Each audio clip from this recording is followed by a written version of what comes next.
Abra comigo a sua Bíblia, por favor, no Evangelho de João, no capítulo 19, no versículo 30. Este texto, ele fala do momento em que Jesus estava crucificado e Jesus, naqueles últimos instantes, Jesus fez o seguinte. Então Jesus, depois de ter tomado o vinagre, disse: está consumado. E inclinando a cabeça, entregou o Espírito. Então, neste momento, prepare o seu coração para a mensagem que vamos receber. É um momento de atenção, de foco na mensagem, de foco na palavra.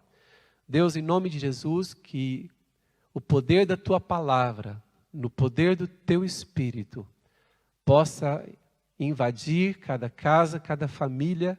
Ó Deus, em nome de Jesus, a Tua palavra possa produzir frutos. Transformação de vida, salvação, renovação, fortalecimento. Para a glória do Teu nome, oramos em nome de Jesus. Amém. Amém. Irmãos, Jesus, depois de ter tomado o vinagre, disse: está consumado, e inclinando a cabeça, entregou o Espírito. Este é o momento exato da morte de Jesus na cruz. E vamos falar, porque estamos no domingo de Páscoa, vamos falar de Jesus como Cordeiro Pascal. É interessante que nós conhecemos a origem da Páscoa. A origem da Páscoa, ela remonta ao Egito, na época da escravidão, ali no Egito, em que os hebreus estiveram por mais de 400 anos vivendo ali no Egito. E quando eles estavam escravizados no Egito, Deus levantou um libertador, Moisés. Moisés confrontou por várias vezes o faraó, e mesmo depois de 9 pragas, Faraó não quis deixar o povo ir. Na 10ª praga, seria a última praga, aquela praga que forçaria o faraó a ceder, a deixar o povo sair do Egito. A 10ª praga consistia em que todos os primogênitos que vivessem, que morassem na terra do Egito, morreriam naquela noite. Mas Deus advertiu os hebreus. A ordem que Deus deu por meio de Moisés aos hebreus foi a seguinte: todas as famílias dos hebreus, naquela noite, deveriam estar em casa, reunidos à noite, e eles deveriam fazer uma refeição como família. Aquela refeição, ali no estudo ali da Bíblia, em Êxodo, nós podemos ver as características daquela refeição, e o ponto principal era o cordeiro. Eles tinham que escolher um cordeiro macho de 1 ano, perfeito, em boas condições, aprovado ali para aquele momento, e eles deveriam então matar o cordeiro, e eles deveriam juntar a família para comer o cordeiro. Se a família fosse pequena, poderiam juntar 2 famílias na mesma casa e assim por diante. Então, naquela noite, eles iriam comer o cordeiro. Mas antes do jantar, antes de comerem o cordeiro, quando eles matassem aquele animal, aquele cordeiro, eles tinham que pegar o sangue daquele animal e colocar nos umbrais, ou seja, naquilo que nós hoje chamamos de portal, né? Aquela moldura para a colocação da porta, ou seja, nos umbrais deveria ser ali colocado parte do sangue do cordeiro. E enquanto eles estivessem no jantar, comendo ali o cordeiro, quando passasse o anjo ali, que era o destruidor, queria levar a morte aos primogênitos do Egito, ele passaria pelas famílias, pelas casas dos egípcios, e em cada família, todo primogênito que ali houvesse, morreria. Mas quando ele fosse passar pelas casas dos hebreus, os hebreus que tivessem sido obedientes, tivessem acreditado na palavra de Moisés, veja bem, o hebreu que não perderia o primogênito, a família que não perderia o primogênito, seria a família que acreditasse na autoridade de Moisés, acreditasse que Deus ouviu de Moisés e obedecesse a ordem que Deus tinha dado por meio de Moisés.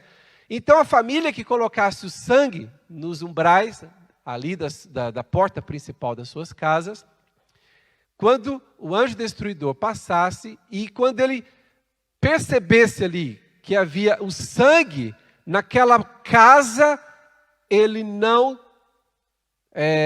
provocaria a morte do primogênito ali, qualquer primogênito daquela casa.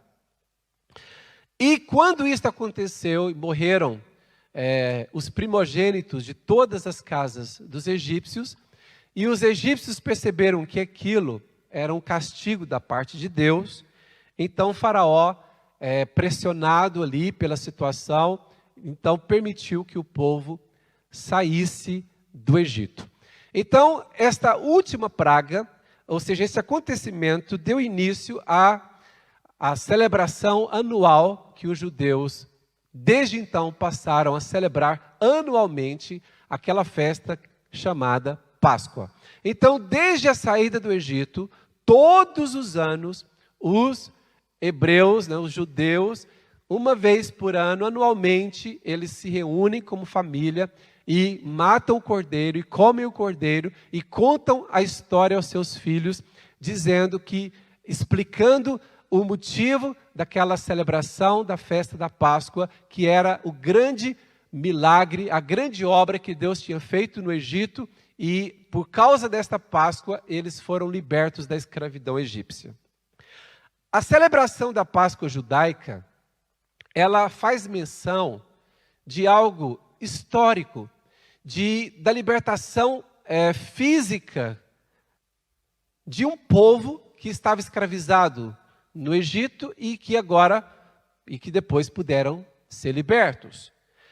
Mas nós sabemos que quando a Bíblia chama Jesus de o Cordeiro Pascal, a Bíblia está a mencionar que Jesus, na verdade, ele é o Cordeiro que traz o cumprimento de uma Páscoa que tem muitas semelhanças com a Páscoa judaica, mas tem uma diferença fundamental. Porque a Páscoa judaica, ela celebrava o resgate dos primogênitos e o resgate é a saída da escravidão egípcia. Ou seja, estamos a falar de uma libertação do ponto de vista no plano natural, no plano humano. Mas quando a Bíblia fala e se refere a Jesus como o Cordeiro Pascal, já é um tipo de libertação diferente. Já é um tipo de proteção, de salvação diferente. Já não é no plano natural, mas é no plano espiritual. Não é no plano temporário desta vida, mas temporal desta vida, mas é no plano eterno. Então veja bem, a Páscoa judaica, por um lado, ela celebra algo que aconteceu, a libertação de um povo, do ponto de vista natural, humano. Mas a Páscoa em Jesus, ela está no plano espiritual. Ela se refere não a uma salvação no plano natural, no plano social, no plano humano, mas refere-se a uma salvação superior, mais nobre. É a salvação da alma, a salvação eterna do homem.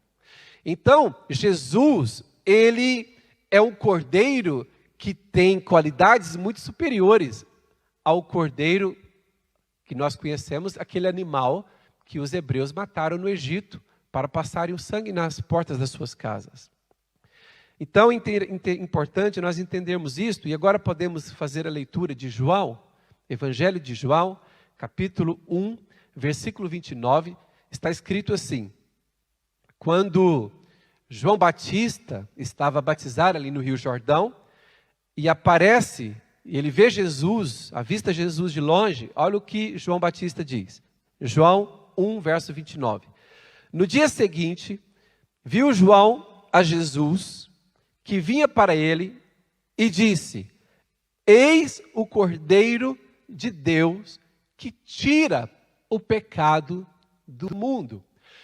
João se refere a Jesus, João chama Jesus naquela época tinha 30 anos de idade, João chama Jesus de o Cordeiro de Deus que tira o pecado do mundo. Mas o cordeiro que cada família matou, sacrificou ali no Egito, para cada família era necessário um cordeiro. E aquele cordeiro os libertou da escravidão egípcia.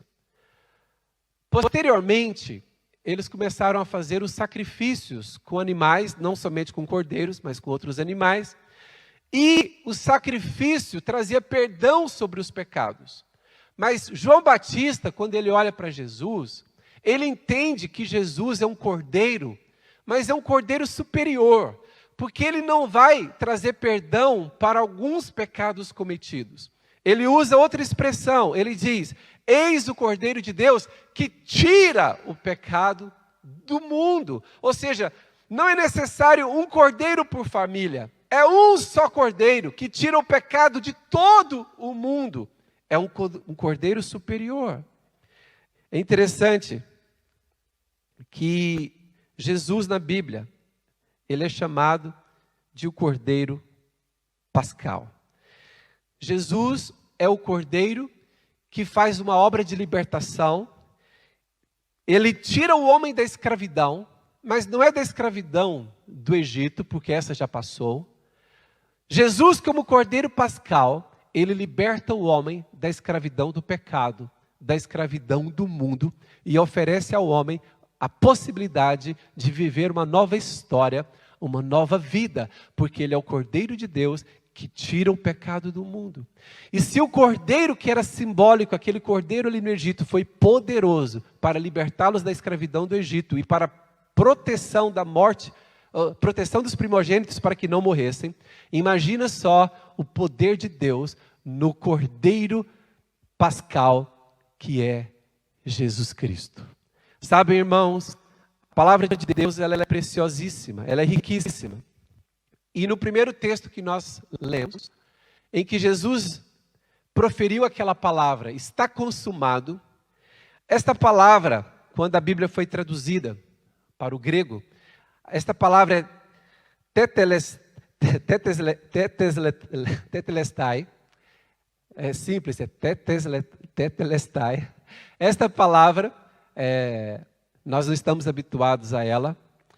Esta palavra, ela é o equivalente no grego à palavra que em aramaico e em hebraico, normalmente, acredita-se que Jesus, ele disse ali, ele falou falando em aramaico. Então, a palavra equivalente a que Jesus falou em aramaico na cruz, está consumado, que no nosso português está consumado, no grego é tetelestai. Esta palavra, ela significa o seguinte, vou dar aqui alguns significados. Primeiro, está pronto. Segundo, está concluído, está feito. Está pago, está consumado. Sabem, essa palavra, ou seja, mesmo na história do povo de Israel, ou nos outros povos, esta palavra, seja ela em hebraico, seja ela em aramaico, ou seja, esta palavra que eu mencionei no grego, esta palavra, ela era usada popularmente. Toda a gente sabia o significado e como essa palavra era usada. Jesus não usou uma palavra, Jesus não criou uma palavra ali naquele momento na cruz. Ele disse uma palavra que já tinha um significado na vida cotidiana. E, por exemplo, os comerciantes costumavam usar esta palavra, está consumado, ou tetelestai. Os comerciantes usavam esta palavra, por exemplo, quando uma pessoa terminava de pagar alguma coisa que havia comprado. Quando a pessoa fazia o último pagamento, eles diziam, está consumado, ou seja, isso é seu, você já pagou por completo. Os servos costumavam, ou seja, na época nós sabemos que havia pessoas que eram servas, havia os senhores e havia os servos. E quando os senhores davam uma ordem para algum servo realizar alguma tarefa, quando o servo completava a tarefa, ele chegava no senhor, ou o Senhor, quando ia procurá-lo, ele tinha que dizer: está consumado. Ou seja, a tarefa que você me deu, eu completei. E é interessante que vamos ver agora no Evangelho de João, capítulo 17, versículos 4 e 5. Jesus, ele diz ao Pai que ele completou a tarefa, que ele completou a missão, que ele completou a obra. Jesus, ele, mesmo sendo Deus, ele se humilhou de tal maneira que ele assumiu a forma de homem, mas como homem, ele ainda se humilhou e assumiu a posição de servo. E aqui em João 17, versículo 4, diz-nos o seguinte: olha o que Jesus fala ao Pai.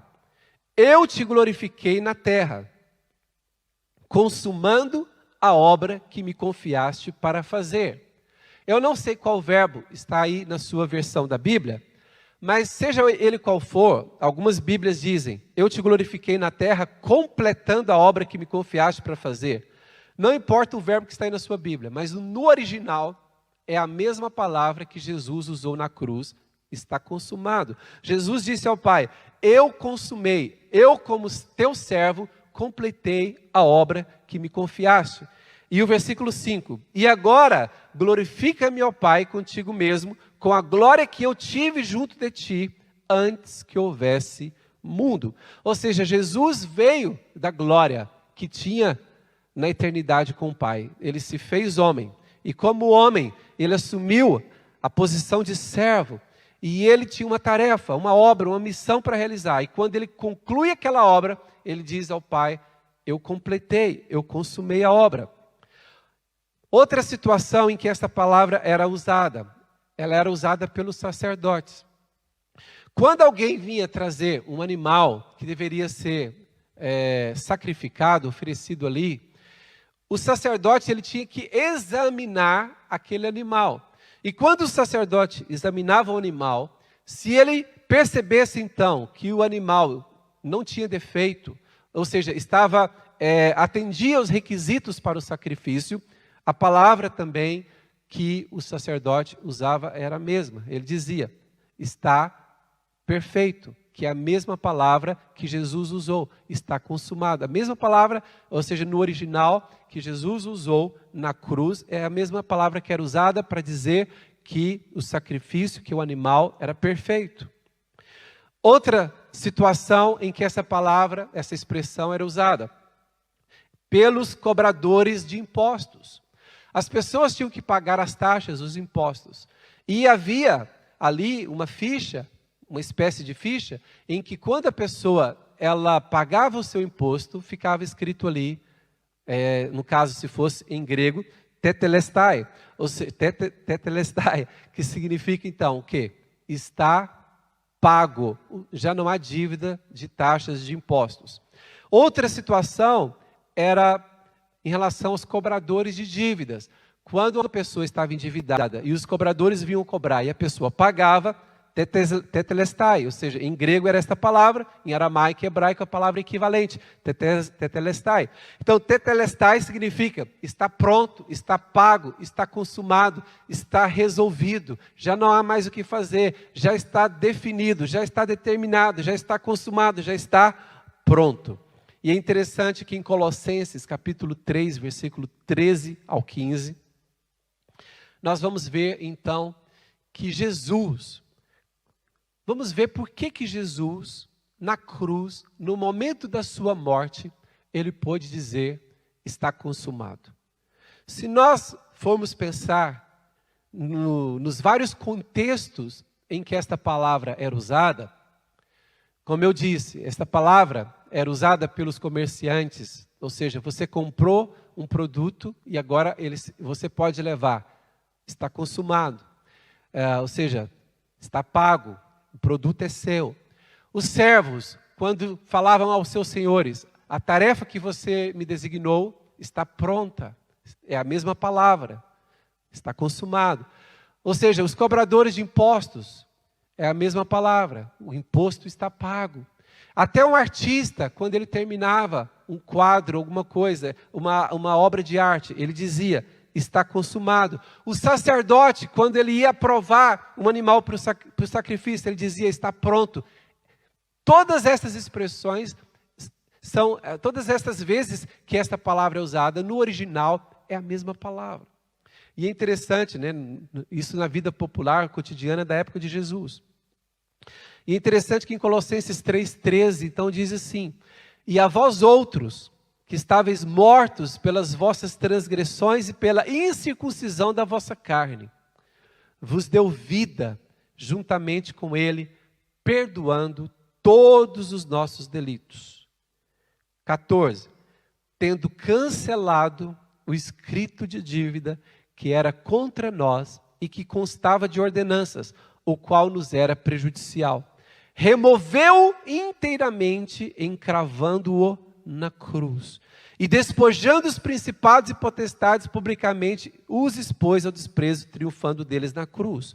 Então é o seguinte, quando Jesus na cruz profere esta palavra, esta expressão, que no grego é só uma palavra, né? Tetelestai. Quando Jesus disse tetelestai, ou seja, quando ele fala está consumado, o que inclui esse está consumado? Irmãos, inclui tudo aquilo que nós temos pregado ao longo dos anos sobre graça. Inclui toda a provisão de Deus para nós. Inclui todo o perdão dos pecados. Inclui a nossa redenção, a nossa salvação eterna.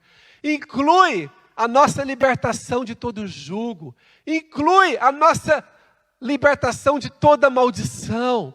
Sabe, irmãos, numa simples palavra de Jesus, está feito, está pronto, está pago, está consumado. Ele quis nos dizer que já não há obra nenhuma a ser feita, porque na cruz Ele fez toda a obra que era necessária, tudo aquilo que o Pai pediu, toda a missão, toda a obra, toda a tarefa, Jesus fez na terra e na cruz Ele pode dizer, está pronta a salvação plena da humanidade, para a glória de Deus. E esse texto de Colossenses 3 temos que ler novamente, porque diz assim, o versículo 14, diz que Ele cancelou o nosso escrito de dívida. Você consegue ler? Olha o versículo 14, tendo cancelado o escrito de dívida que era contra nós. Sabe, irmãos, contra mim, contra ti, havia um escrito de dívida. Qual dívida de quê?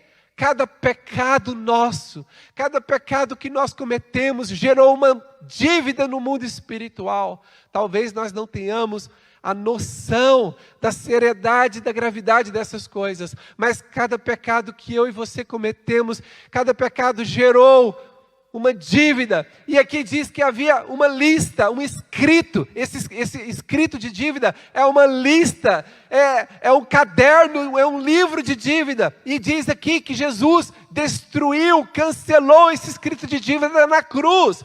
Diz o 14, tendo cancelado o escrito de dívida que era contra nós e que constava de ordenanças, o qual nos era prejudicial. Olha o que Jesus fez. Ele removeu inteiramente encravando na cruz. Então quando Jesus está na cruz, Jesus percebia o que estava a se processar no mundo espiritual.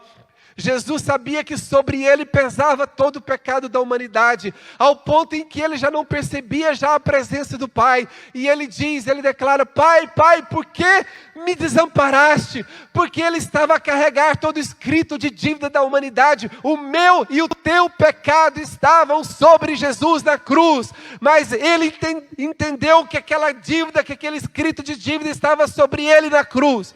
E diz, removeu, versículo 14, removeu inteiramente encravando na cruz. E verso 15, e despojando os principados e potestades, publicamente os expôs ao desprezo. Como que Jesus despojou os principados e potestades? Toda a riqueza que os demônios tinham, era aquilo que eles podiam usar contra nós na presença de Deus. A Bíblia mostra que o inimigo das nossas almas, o diabo, o adversário, ele usa as nossas falhas, os nossos erros, os nossos pecados, as nossas culpas, para nos acusar diante de Deus. Isto é o que eles tinham para usar. Mas quando Jesus vai para a cruz, e porque nele não havia pecado algum, ele era santo, Jesus então torna-se o Cordeiro Pascal. Por que Cordeiro Pascal? Porque o Cordeiro, lá da instituição da Páscoa, ele morreu para que os primogênitos daquela casa, daquela família não tivessem que morrer. A morte do Cordeiro em cada família significa que cada família tinha um substituto. Ao invés do primogênito daquela família morrer, morria o Cordeiro. Por que então que Jesus é chamado de o Cordeiro Pascal? Porque ele tornou-se o meu e o teu substituto. Ao invés de nós morrermos eternamente, ele morreu por nós na cruz. Aquele que não tinha pecado, Deus o fez pecado por nós, para que nele nós fôssemos feitos a justiça de Deus.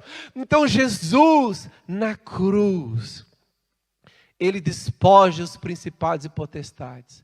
Porque agora os principados e potestades já não têm um escrito de dívida para nos acusar, para nos apontar o dedo, para nos tirar da nossa relação de intimidade com Deus. O diabo não pode te acusar mais, irmãos.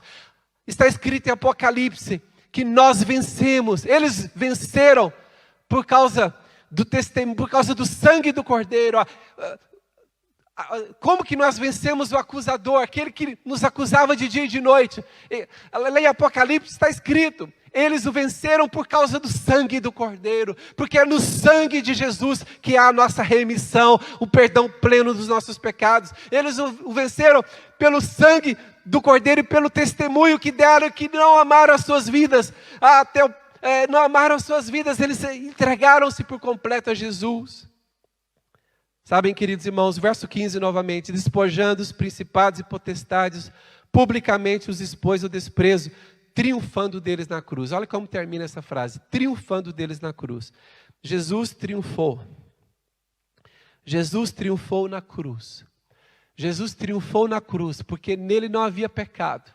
E porque na sua morte, ele levou todas as nossas transgressões, todas as nossas dívidas. E quando ele disse, está consumado, ele disse, o preço foi pago. Qual o preço que Deus estava disposto a pagar pelo homem pecador? O homem pecador acumulou para si dívidas de pecado, dívidas no mundo espiritual. O que Deus estava disposto a fazer para pagar pelas dívidas do homem?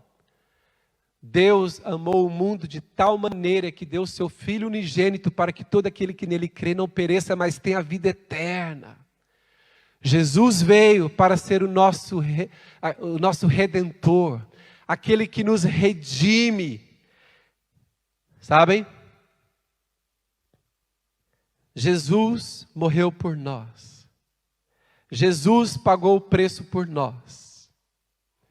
E Jesus na cruz, antes de entregar o seu espírito, antes de morrer, o que Jesus disse?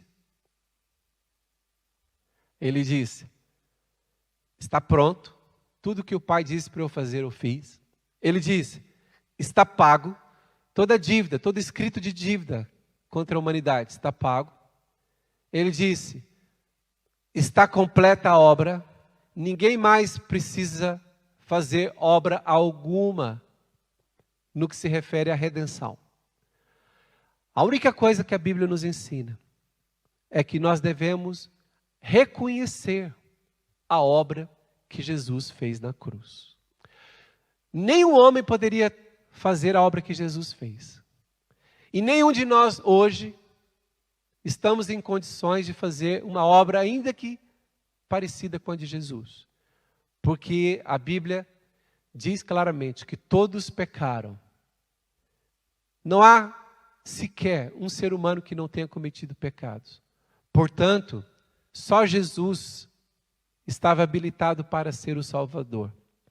Por isso que é importante entendermos que quando Jesus, antes de morrer, antes de entregar o Espírito, quando Jesus proclama, está consumado, quando Jesus diz isto, não há obra que eu e você possamos fazer, para além da obra que Jesus já completou. Toda tentativa minha e tua de fazer alguma obra, ela não vai trazer resultado algum. O que nós temos que fazer, o que a Bíblia nos ensina, é que nós temos que olhar para a cruz de Cristo.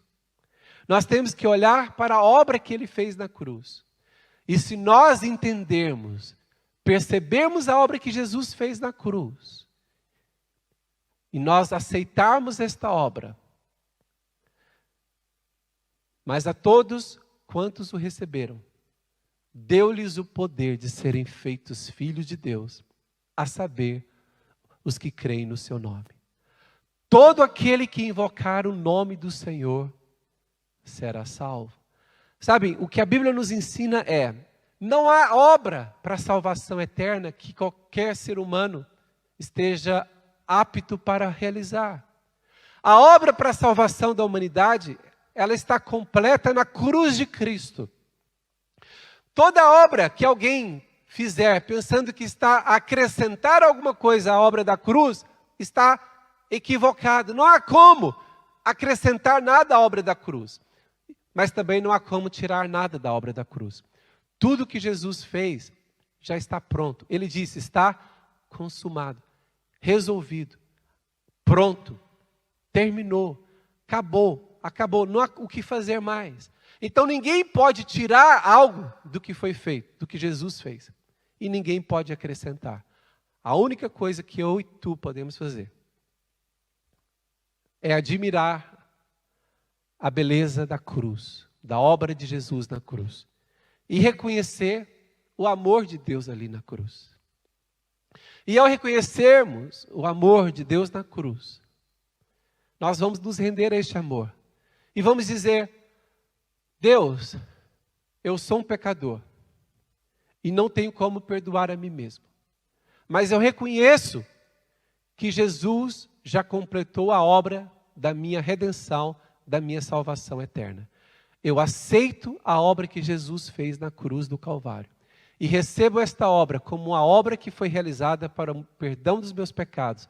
Jesus derramou do seu sangue para perdão dos meus pecados.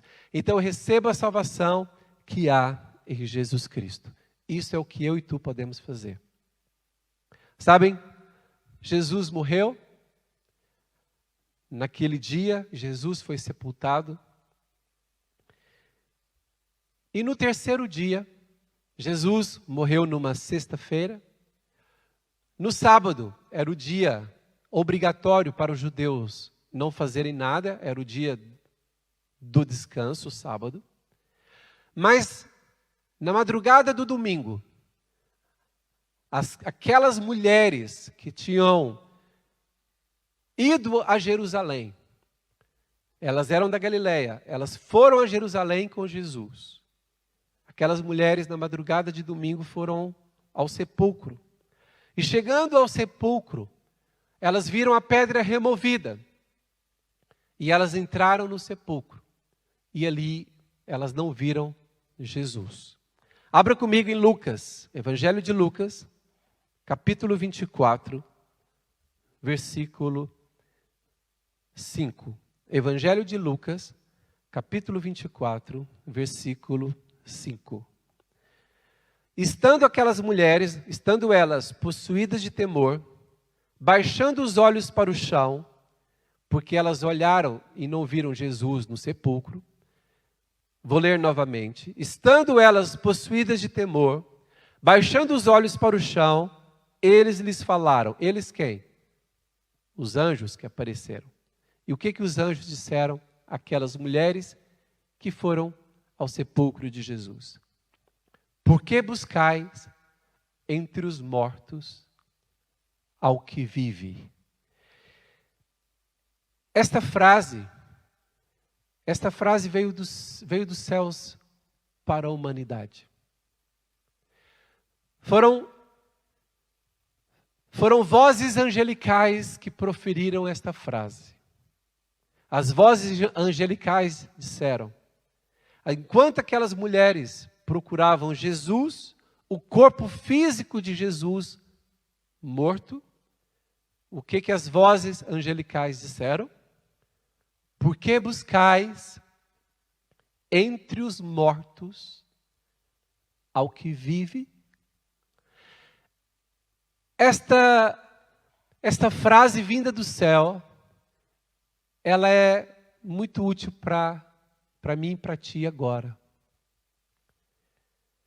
Algumas pessoas ainda olham para Jesus como se fosse o Jesus da cruz, o Jesus que sofreu, o Jesus que padeceu, que morreu ali naquela cruz.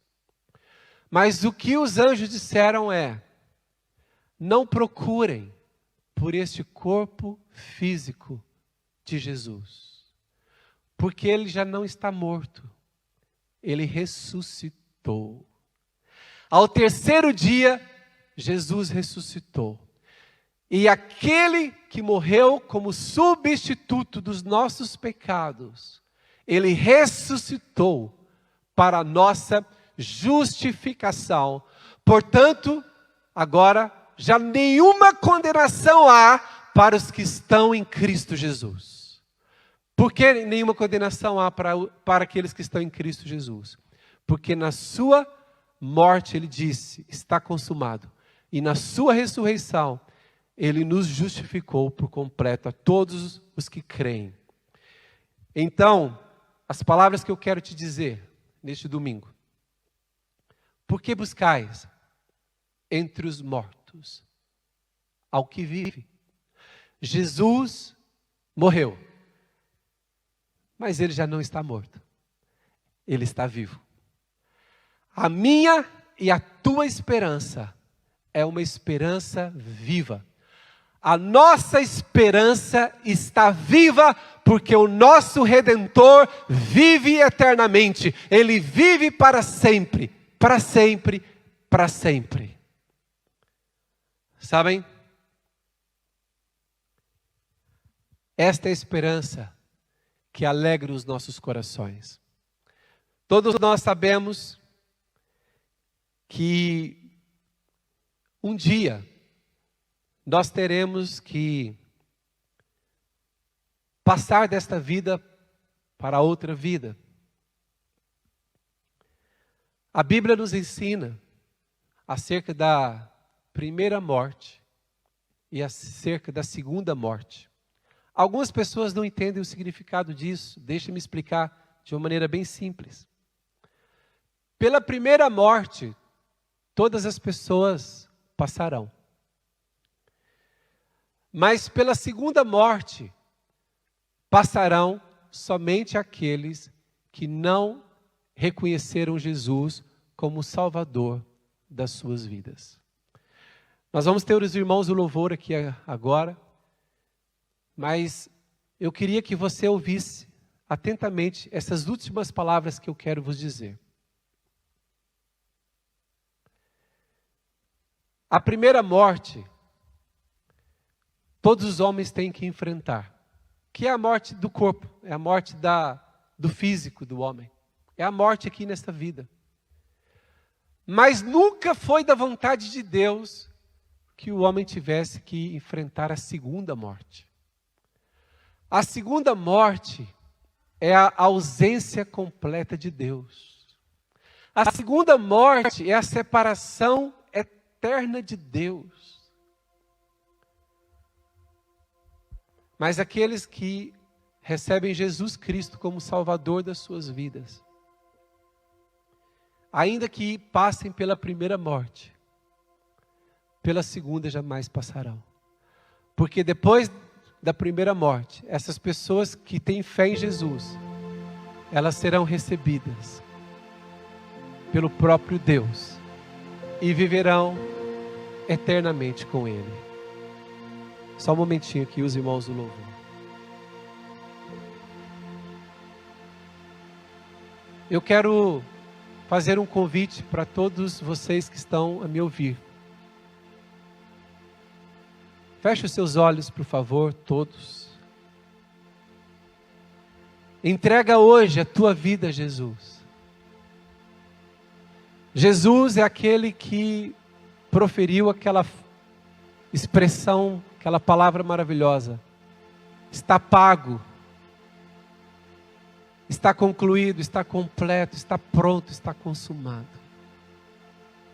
Tu não tens que fazer nada para seres salvo. Tu tens tão somente que reconhecer a obra que Jesus completou na cruz do Calvário. Jesus disse ao Pai que a missão dele estava cumprida, ele consumou, estava pronta. E tu agora tens que reconhecer que a obra está pronta também. Então repita comigo esta oração, diz assim: eu reconheço que Jesus na cruz completou toda a obra da salvação do homem. A salvação humana foi realizada pelo Cordeiro Pascal. Eu recebo Jesus no meu coração, na minha vida, como meu Salvador pessoal. Reconheço que sou um pecador, mas reconheço que Jesus é o Salvador. E como pecador, eu peço ao Salvador perdão pelos meus pecados. E peço, Jesus, eu te convido para seres o meu Salvador pessoal. Deus, em nome de Jesus, salva cada pessoa que de coração sincero fez esta oração. E que cada uma dessas pessoas, a partir de hoje, Espírito Santo, possam começar a ter experiências com Deus, desfrutando do amor de Deus e da paz de Deus que invade o seu coração. Bendito seja o nome do Senhor. Aleluia. Receba a salvação que há em Cristo Jesus.